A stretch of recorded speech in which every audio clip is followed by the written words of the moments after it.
Za tiste, ki ne vedo, se je septembra 1986 ogromen kos ledu odlomil od roba ledene police Filchner v zahodni Antarktiki.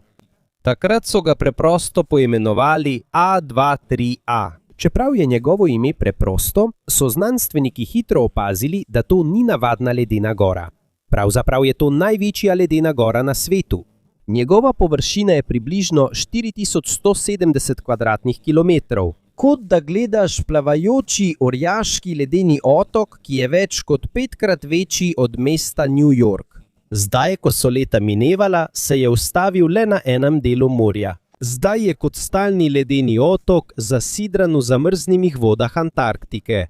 A vendar je presenetljivo, da se je po več kot 30 letih zgodilo nekaj nenavadnega.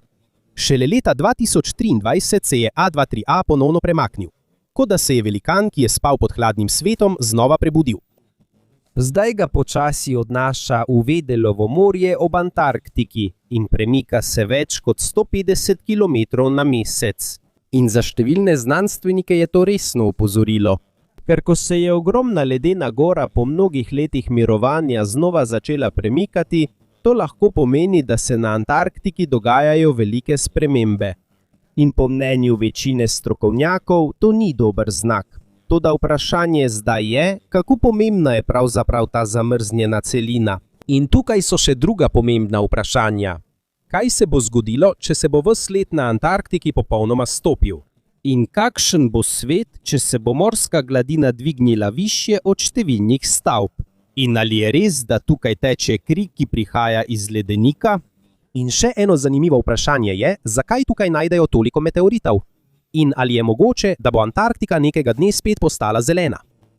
V tem videu bomo izvedeli vse to. Preden pa začnemo, ne pozabite všečkati tega videa. To nam, ustvarjalcem vsebin, veliko pomeni. Najlepša hvala in zdaj začnimo. Za začetek se najprej pogovorimo o nekaj pomembnih stvarih. Za tiste, ki tega še ne vedo, so že od nekdaj obstajali stari zemljevidi, ki prikazujejo skrivnostna ozemlja na najbolj oddaljenih delih sveta. Pogosto so to imenovali južna dežela ali včasih terra incognita, kar pomeni neznano ozemlje. Tudi grški filozof Aristotel je omenil regijo na skrajnem jugu Zemlje okoli leta 350 pred Tigonova Poštutomo v svoji knjigi o vremenu in naravi. A presenetljivo je pomisliti, da so ljudje šele v 19. stoletju dokončno potrdili obstoj Antarktike in jo šele takrat začeli obravnavati kot pravo celino. Prvo uradno opažanje se je zgodilo šele leta 1820 in da bi razumeli, kako pozno je to bilo v zgodovini človeštva, si samo predstavljajte. V tistem času je bila baterija že izumljena, fotografija je že obstajala, celo brezalkoholne pijače so že obstajale. In Kristof Kolumb je odkril Ameriko več kot 3 stoletja, preden so sploh zagledali Antarktiko. In čeprav so jo že videli, mnogi še vedno niso verjeli, da je to celotna celina. Trajalo je skoraj 2 desetletji, preden so jo uradno priznali kot ločeno celino. In da to ni zgolj preprost otok. Kljub temu, bolj ko so znanstveniki preučevali Antarktiko, bolj so bili presenečeni. Kajti to ni zgolj mrzlo območje. Izkazalo se je tudi, da je zelo velika. Njena površina je več kot 14 milijonov in 200 tisoč kvadratnih kilometrov, zato je 5. največja celina na Zemlji. Skoraj 1,5 je večja od celotnih Združenih držav Amerike. Njena obala meri skoraj 18 tisoč kilometrov. Ampak kot pravi pregovor, to je šele vrh ledene gore. Kajti prava strašljiva skrivnost Antarktike se skriva pod njenim ledom. Tukaj se namreč nahajajo največji ledeniki na celotnem planetu. Pravzaprav je skoraj 90% vsega ledu na Zemlji na Antarktiki. To pomeni, da je skoraj vsa zamrznjena voda na svetu tukaj, na eni sami celini. In tudi če odstranimo morske ledenike in pogledamo samo tiste, ki so na kopnem, to še vedno obsega skoraj 14 milijonov kvadratnih kilometrov debelega ledu. Še bolj presenetljivo pa je, koliko ledu je tukaj shranjenega. Ocenjuje se, da je na Antarktiki približno 26,5 milijona kubičnih kilometrov ledu. Da bi razumeli, kako težko je to, 1 kubični kilometer ledu tehta skoraj 0,92 gigaton. Preprosto povedano, celotna ledeni pokrov Antarktike tehta približno 24 milijonov 380 tisoč gigaton. In še vedno obstajajo kraji tukaj, kjer je led debel več kot 4 km. To je višje kot Veliko gora. Ampak tukaj je najbolj strašljivo vprašanje. Kaj bi se zgodilo, če bi se vse to stopilo? Po mnenju znanstvenikov, če bi ves led na Antarktiki popolnoma izginil, bi se svetovna gladina morja dvignila za približno 58 metrov. To je skoraj 190 čevljev, če povzamemo. Če bi se to zgodilo, bi lahko številna znana mesta po svetu popolnoma potonila. Mesta kot sta New York City in London bi lahko izginila zemljevida zaradi poplav. In država Nizozemska, ki je že tako nizko glede na morsko gladino, bi bila resnično izbrisana z zemljevida sveta. Vendar pa je tukaj še ena pomembna podrobnost. Led na Antarktiki ni zgolj navadna voda. To je sladka voda. Pravzaprav je tukaj shranjenih skoraj 70% vse sladke vode na Zemlji. In tukaj postane Antarktika še bolj posebna. Ker čeprav je obdana z ogromno ledu, jo še vedno štejejo za puščavo. Da, puščavo. In ne le katerokoli puščavo. To je celo najbolj suha puščava na svetu. Ampak kako se je to zgodilo? Kako je kraj z največ ledu in vode na planetu postal puščava? Ko slišimo besedo puščava, si samodejno predstavljamo žgočo vročino, neskončne sipine in velike peščene viharje kot v saharski puščavi. Ampak po mnenju znanstvenikov je skupno prepričanje o puščavah napačno. Pravi kriterij za puščavo ni vročina, ampak pomanjkanje padavin. Preprosto povedano, če na nekem območju skorajda ni padavin ali skorajda ni dežja in vlage, se to že šteje za puščavo, tudi če je vse okoli samo led, in prav takšna je Antarktika. Na južnem polu je povprečna letna količina padavin le okoli 15 mm. To je zelo malo. Da si lahko predstavljaš, kako malo je to, celo puščava Sahara prejme več dežja na leto. In to je okoli 70–60 mm. Ja, Sahara je bolj vlažna kot Antarktika. Nekatera obalna območja na Antarktiki včasih doživijo nekaj snega ali padavin, ampak to je zelo redko in še vedno zelo malo. Zato je celina kot celota še vedno izjemno suha. Čeprav je prekrita z zelo debelo plastjo ledu, jo uradno še vedno imenujejo za pravo puščavo. In kar je še bolj presenetljivo, debela plast ledu, ki jo vidimo danes, se ni oblikovala le v nekaj letih ali stoletjih. Milijone let je trajalo, da se je oblikovala ogromna plast ledu na Antarktiki. In če misliš, da je to območje že zdaj izjemno suho, je še nekaj hujšega. Obstaja del Antarktike, za katerega znanstveniki pravijo, da tam ni padlo niti kaplje dežja ali kakršnihkoli padavin že skoraj 2 milijona let. To pomeni, da obstaja kraj na Zemlji, kjer že 2 milijoni let skorajda ni deževalo. In kasneje bomo še govorili o tem, zakaj ta kraj izgleda skoraj kot drug planet. Da se vrnemo, ena najbolj nenavadnih stvari glede Antarktike je, da v resnici nima pravega lastnika. Ni država, niti ni kolonija. Res je, da je nekaj držav zahtevalo določene dele tega ozemlja, toda na splošno ni uradne države, ki bi bila lastnica Antarktike. A kljub temu ima svojo telefonsko kodo, internetno domeno .aku in celo svojo zastavo. Res je, kot povsem ločen svet od tistega, na katerega smo navajeni. In veliko stvari na Antarktiki res ne sledi običajnim pravilom Zemlje. Na primer, časovni pasovi tukaj skoraj nimajo pomena. V drugih delih sveta je jasno, koliko je ura. Jutro, popoldne ali večer. Toda na Antarktiki je to odvisno od raziskovalne postaje, na kateri si. Vsaka postaja uporablja svoj lasten čas. In če vprašaš, koliko je ura na Antarktiki zdaj, je to pravzaprav malo zavajajoče vprašanje. Ker na južnem polu obstaja obdobje, ko sonce skorajda ne zaide. Od 21. septembra do 23. marca poteka tako imenovani polarni dan. V tem obdobju se pravzaprav nikoli ne stemni. Sonce se samo vrti okoli obzorja, medtem ko je svetloba neprekinjena. Kot en zelo dolg dan, ki traja 184 običajnih dni. Potem pa pride polarna noč. Dolgo obdobje skoraj neprekinjene teme. Zaradi tega v Antarktiki skoraj ni jasne ločnice med dnevom in nočjo. In seveda, zaradi izjemno težkih pogojev tam skoraj nihče ne želi stalno živeti na tem območju. V Antarktiki skorajda ni stalnih prebivalcev. A kljub temu tam vsako leto še vedno živijo ljudje. Običajno je na Antarktiki od približno 1000 do 5000 ljudi, odvisno od letnega časa. Večina med njimi so znanstveniki, raziskovalci, vladno osebje in včasih celo njihove družine. V bolj dostopnih delih Antarktike so zahteve zelo stroge, še preden ti dovolijo, da se pridružiš odpravi. Toda bolj ko se oddaljuješ v nevarnejša območja, strožja postajajo pravila. In obstaja ena zahteva, ki je res presenetljiva. Pri nekaterih misijah ljudje, ki jim slepiča še niso odstranili, morda sploh ne smejo zraven. Zveni nenavadno, kaj ne? Ampak zakaj je treba odstraniti slepič, preden greš na Antarktiko? Je tam kakšen smrtonosen virus, ki napada slepič? Odgovor je povezan z resničnim dogodkom, ki je bil skoraj prava tragedija. Dne 29. aprila 1961 je 27-letni sovjetski zdravnik Leonid Drogosov nenadoma začutil hudo slabost, vročino, bruhanje in močne bolečine na desni strani trebuha. In ker je bil edini zdravnik v njihovi 13-članski odpravi, ni imel druge izbire, kot da sam pregleda svoje telo. Po pregledu je prišla na dan strašljiva diagnoza – akutno vnetje slepiča. In še huje, v bližini ni bilo nobenega letala, ki bi ga lahko rešilo.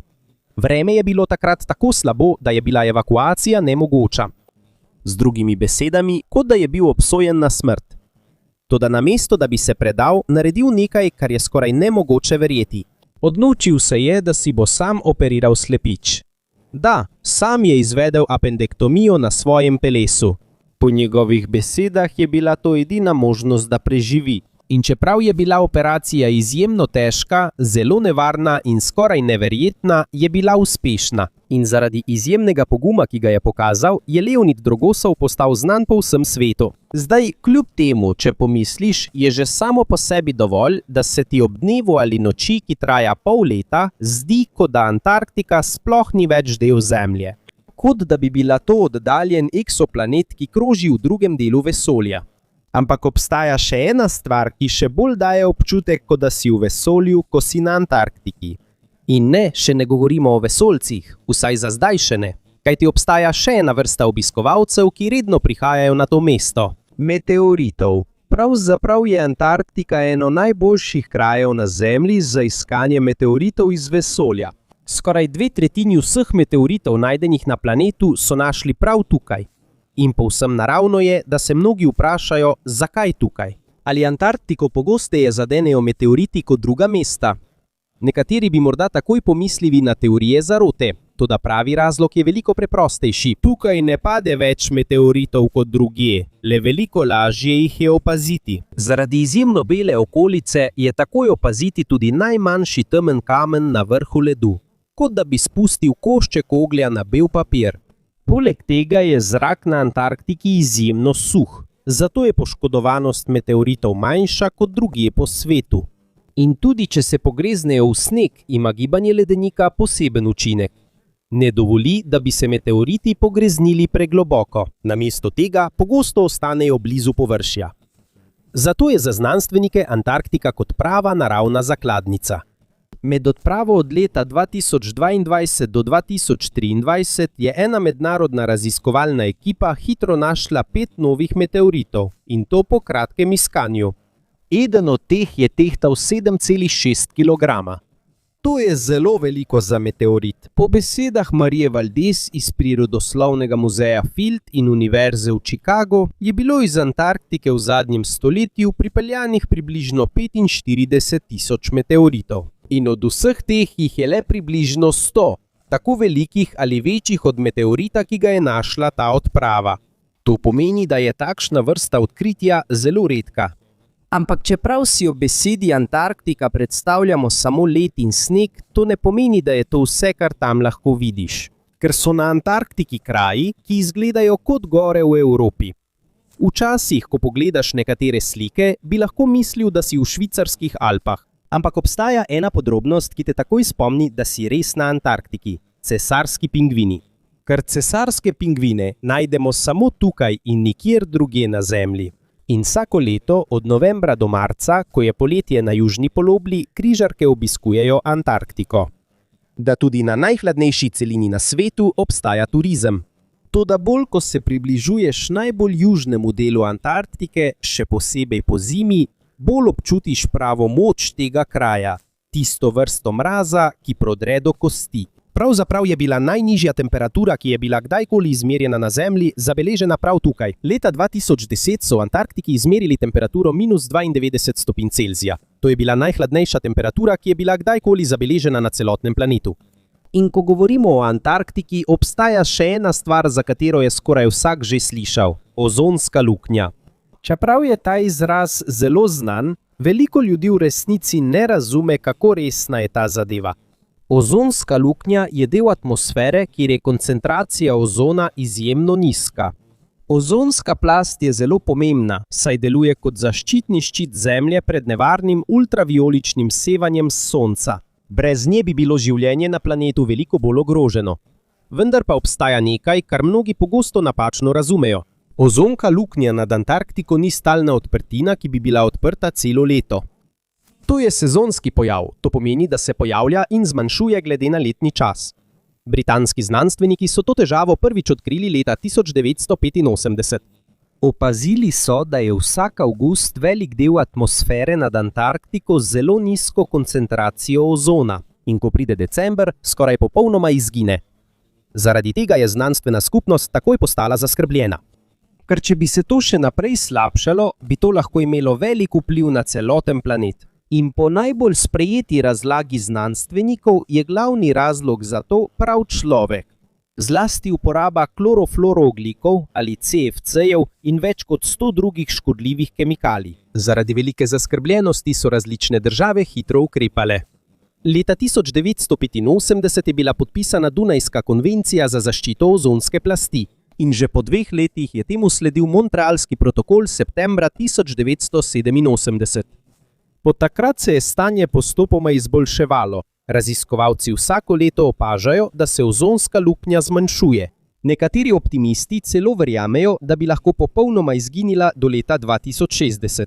In po nekaterih poročilih Združenih narodov je to res mogoče. Toda v zadnjih letih, še posebej leta 2023, so se ponovno pojavile nove skrbi. Na podlagi satelitskih podatkov iz Evropskega centra za srednjeročne vremenske napovedi so znanstveniki opazili, da se je ozonska luknja tisto leto oblikovala prej kot običajno. Običajno se pojavi kasneje, toda leta 2023 se je začela že avgusta in za strokovnjake to ni bilo normalno. Po besedah Martina Dukerja z Univerze Novega Južnega Velsa je bilo tako zgodnje nastajanje zelo nepričakovano. In če se bo ozonska luknja še povečala, bi se lahko Južni ocean še bolj segrel. To je problem, ker ima Antarktika trenutno rekordno nizko raven morskega ledu. Poleg tega lahko povečanje ultravijoličnega sevanja spremeni tudi vzorce vetra okoli Antarktike. In ko se to zgodi, se bo taljenje ledu še pospešilo. Na tej točki se res zamisliš. 2023 mislim, da je dovolj. Zdi se, kot da se problemi planeta kar vrstijo. Toda po mnenju znanstvenikov še vedno primanjkuje informacij za dokončne zaključke. In medtem ko Antarktika ostaja eno najbolj nevarnih in skrivnostnih krajev na Zemlji, bomo še naprej odkrivali nenavadne skrivnosti, ki so tam skrite in zapisane. V večini krajev na svetu je reka nekaj običajnega, toda na Antarktiki je to pravi čudež. To je reka Onyx, najdaljša reka na Antarktiki, čeprav je dolga le okoli 32 km. A najbolj nenavadno pri tej reki je, da teče le približno 2 meseca na leto. Skoraj celo leto je njeno rečno korito zamrznjeno. Ko pride kratko antarktično poletje, reka nenadoma oživi in začne teči sredi najhladnejše celine na svetu. To se zgodi zaradi nenavadnega vodnega sistema pod Antarktiko. Pod debelimi ledeniki se skrivajo podledeniška jezera in podzemni potoki. Ko se led poleti delno stopi, se voda nabira, dokler ne izbruhne na površje in ustvari reke, kot je reka Onyx. In čeprav tukaj ni rib, ta reka služi kot življenjska linija za mikroorganizme in alge, ki lahko preživijo v ekstremnem podnebju Antarktike. A še bolj presenetljivo je območje, skozi katero ta reka teče. Nahaja se namreč na najbolj suhem kraju na Zemlji. To so McMurdojeve suhe doline, območje, kjer skorajda ni bilo padavin že 2 milijona let. Nekateri deli puščave Atakama so v primerjavi s tem videti kot oaza. To območje je skoraj brez življenja. V nekaterih vzorcih tal raziskovalci niso našli nobenih znakov življenja. Zaradi tega ga pogosto primerjajo z Marsom. Ker so razmere tukaj tako podobne tistim na Marsu, je NASA to območje uporabila kot testno okolje za pristajalnike Viking. A vendar je tukaj še ena skrivnost. Po dolinah so raztresena trupla tjulnjev, podobna mumijam, ki so tam morda že stoletja ali celo tisočletja. Še danes znanstveniki niso prepričani, zakaj so se tjulnji sploh znašli na tako oddaljenem kraju. Eden od razlogov, zakaj je tukaj tako suho, so tako imenovani katabatični vetrovi. Izjemno hladen in suh veter, ki včasih doseže hitrost do 320 km/h, zaradi teh vetrov je območje ostalo skoraj brez ledu približno 8 milijonov let. Toda tukaj postane Antarktika še posebej nenavadna, kajti tik ob najbolj suhem kraju na Zemlji je slap krvave barve. To je krvavi slap. To je leta 1911 odkril Griffith Taylor. Sprva so mislili, da je za rdečo barvo odgovorne le alge. Vendar pa po mnenju znanstvenikov ta barva prihaja iz vode z visoko vsebnostjo železa, ki izvira izpod ledenika. Ko voda pride na površje in se pomeša s kisikom, nastanejo železovi oksidi, ki dajejo videz krvi. Še bolj neverjetno pa je, da v tej vodi živijo mikrobi, čeprav ni sončne svetlobe in skoraj da ni kisika. Zaradi tega so krvavi slapovi postali pomembni za raziskave v astrobiologiji. Znanstveniki verjamejo, da bi to lahko pomagalo odgovoriti na vprašanje, ali je mogoče, da obstaja življenje na Marsu, Evropi in Titanu. In v Antarktiki niso samo puščave in ledeniki, tukaj so tudi Orjaške gore. Najvišji je Vinson masiv, ki meri 4892 metrov. Še bolj presenetljivo pa je, da je na Antarktiki tudi aktiven vulkan. To je gora Erebus, vulkan, ki je aktiven že več kot 1,3 milijona let. In v samem kraterju je jezero lave, ki neprekinjeno vre že od zgodnjih 70 let prejšnjega stoletja. Da, sredi najhladnejšega kraja na Zemlji je dobesedno jezero lave. Kljub temu, poleg tega, da je nenavaden vulkan, ima Mount Erebus tudi temno zgodovino. 28. novembra 1979 je potniško letalo Air New Zealand DC-10 strmoglavilo naravnost ob rob vulkana. Vseh 257 ljudi na krovu, vključno s posadko in potniki, je umrlo. To je ena najhujših tragedij v zgodovini Antarktike. In to samo dokazuje, da je to mesto, ne glede na to, kako lepo je, še vedno zelo nevarno. Toda kljub nevarnosti je veliko raziskovalcev in znanstvenikov še vedno tvegalo življenje, da bi preučevali Antarktiko. In še danes so vidni sledovi njihovega junaštva. Ena najbolj znanih so zgodovinske koče, ki so jih zapustili prvi raziskovalci Antarktike. Na otoku Ross je nekaj starih koč, ki sta jih včasih uporabljala Robert Falcon Scott in Ernest Shackleton. V obdobju, ki so ga imenovali herojsko obdobje raziskovanja Antarktike, je bila koča Ernesta Shackletona zgrajena leta 1907 kot zamrznjena časovna kapsula. V njej so še vedno stara zdravila, spalne vreče, konzervirana hrana in celo kruh, ki so ga pustili raziskovalci pred več kot stoletjem. Zaradi izjemnega mraza in suhega podnebja na Antarktiki so ti predmeti skoraj nedotaknjeni. Enako velja za kočo Roberta Falcona Scotta, zgrajeno leta 1911. Tam so pustili dovolj zalog, da bi lahko več kot ducat ljudi preživelo več kot eno leto. In presenetljivo je, da je nekaj hrane tam še vedno užitne še danes. Še bolj presenetljivo pa je, da na Antarktiki obstaja pravo, resnično majhno mesto. To je Villa Las Estrellas, čilsko naselje s šolo, majhnim supermarketom, knjižnico, bolnišnico, internetom in celo pošto. To je eno od 2 stalno naseljenih naselij na Antarktiki. Čeprav je majhno, ima okoli 80 do 100 prebivalcev. Prebivalcev odvisno od letnega časa. Toda ker so zdravstvene zmogljivosti omejene, morajo prebivalci opraviti appendektomijo, preden se preselijo tja, da bi se izognili nujnim primerom. In seveda Antarktika ne bi bila popolna brez omembe njenega najbolj znanega kraja, Južnega pola. Poznan je tudi kot geografski južni pol ali 90 stopinj južno. To je najbolj južna točka Zemlje, kjer os vrtenja planeta seka Zemljino površje. Nahaja se na zelo obsežni, tihi in skoraj neskončni beli pokrajini, ki leži približno 2835 metrov nad morsko gladino. In če prideš sem, boš opazil, da je okolica zelo preprosta.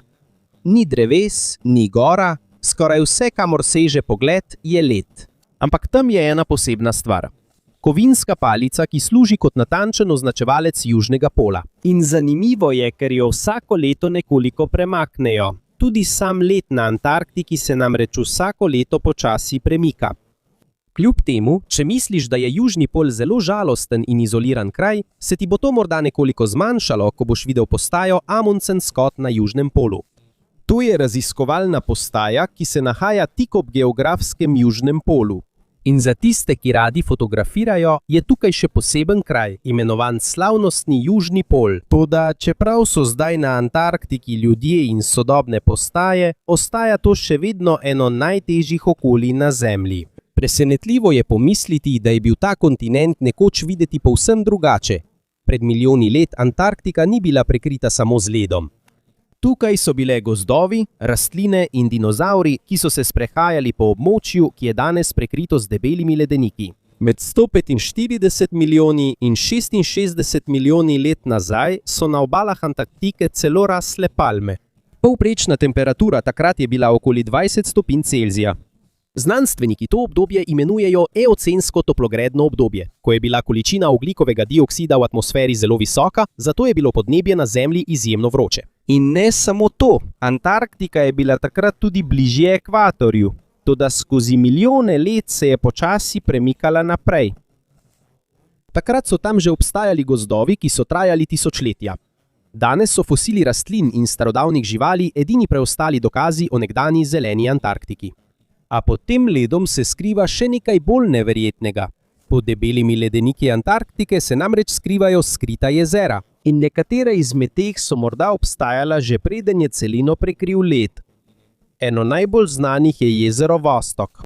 Odkrito je bilo v poznih 90-ih letih prejšnjega stoletja blizu ruske raziskovalne postaje Vostok. Vendar ga znanstveniki niso neposredno videli, saj je skrito pod skoraj 4 km ledu. Samo s pomočjo njihove radarske tehnologije so ugotovili, da je pod ledenikom ogromno jezero. In to ni majhno jezero. Dosega približno 160 km dolžino in skoraj 30 km širino, kot celoten skriti svet pod Antarktiko. Zaradi tega so znanstveniki postali zelo zainteresirani, ker je led nad jezerom kot zgodovinska knjiga Zemlje. Tukaj so ohranjene informacije o atmosferi, prahu in klimi planeta izpred milijonov let. A najbolj vznemirljivo vprašanje je, ali je morda v jezeru življenje. Po dolgem projektu vrtanja, ki se je začel že leta 1989, so končno dosegli jezero leta 2012. Ko so preučili vzorce iz jezera, so odkrili nekaj presenetljivega. Več kot 4000 vrst bakterij so našli v teh ekstremnih pogojih. In tam ni bila težava samo mraz. Zaradi teže zelo debele plasti ledu na površini je pritisk v jezeru dosegel okoli 300 atmosfer. Preprosto povedano, obstajajo organizmi, ki lahko preživijo na kraju, kjer je običajno življenje skoraj nemogoče. In znova so se znanstveniki zamislili nad velikim vprašanjem, ali obstaja življenje pod ledom Antarktike. Ali je mogoče, da obstaja življenje tudi pod zmrznjenim oceanom? Drugi planeti ali lune v vesolju. Zdaj pa se vrnimo nazaj. Navdušenje znanstvenikov nad jezerom Vostok ni trajalo dolgo. Kasneje so ugotovili, da večina mikroorganizmov, ki so jih našli, pravzaprav izvira iz vrtalne tekočine uporabljene pri vrtanju skozi led. Z drugimi besedami, vzorci so bili onesnaženi. Izkazalo se je, da je na površinskih vodah jezera skoraj ni življenja. Skoraj. Ker so še vedno odkrili eno stvar. Nenavadno bakterijo, ki so jo poimenovali V1231. In tukaj je postalo vse zanimivo. Ko so analizirali njeno genetiko, je bilo ujemanje z znanimi organizmi na Zemlji manj kot 86%. In po mnenju znanstvenikov je potrebnih vsaj 90% genetskega ujemanja, preden je organizem lahko prepoznan kot obstoječa vrsta. To pomeni, da je to morda nova vrsta bakterije, ki je znanost še ni poznala. Čeprav to niso pošasti ali nezemeljska bitja, kot so jih nekateri pričakovali, je to še vedno veliko odkritje. In medtem ko se raziskave na Antarktiki nadaljujejo, vedno več starodavnih skrivnosti počasi prihaja na dan izpod ledu. Ena izmed najbolj presenetljivih odkritij se je zgodila leta 2020. Poročilo v reviji Nature je objavilo odkritje fosila velikanske ptice z zobmi, ki je nekoč letela nad Antarktiko. Njegove ostanke so prvič odkrili že v 80-ih letih, vendar so znanstveniki šele pred kratkim spoznali, kako pomembni so. To bitje je pripadalo določeni skupini. Imenujejo jih pelagornitidi, starodavne plenilske morske ptice, ki so imele v kljunu kostne izrastke podobne zobem. To niso bili pravi zobje, vendar so bili dovolj, da so jim dali strašljiv videz. In kar je najbolj presenetljivo, bili so izjemno veliki. Po mnenju raziskovalcev je bil razpon kril teh ptic od 5 do 6 metrov, skoraj 20 čevljev. Večji so bili kot večina sodobnih ptic danes. Po besedah Petra Kloza z Univerze Kalifornije v Berkeleyju so te ptice hitro postale velikanke, potem ko so izginili dinozauri.